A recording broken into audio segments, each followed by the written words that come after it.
Mga kaibigan, ang bahaging ito ng ating programa, atin din po sa atin ng Asiego Cleanse Herbal Juice Drink.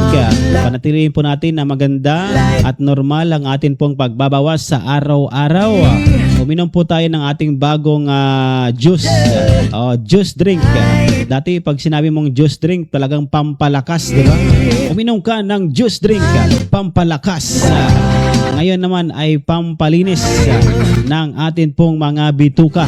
Dahil ayon po sa mga pag-aaral, pag hindi ka po nakakabawas ng tama sa oras o tama sa araw, ay mapanganib po talaga.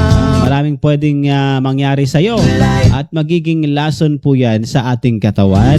Kasi bumabalik po yan eh. Bisa nga, naaamoy ko na eh. Nasa bunganga na. Umaakit din yung amoy, hindi lang yung lason.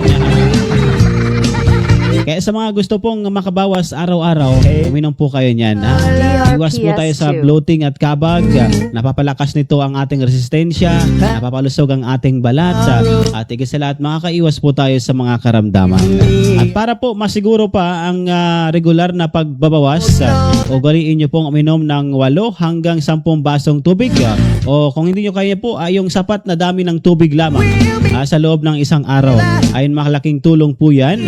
At sabayan pa ng pagkain po ng mga pagkain na mayaman po sa fiber. At syempre, isabay nyo po yung Asiego Cleanse Herbal Juice Drink. Yan po ay available na rin sa mga tindahan at authorized outlet po natin na atin pong nababang.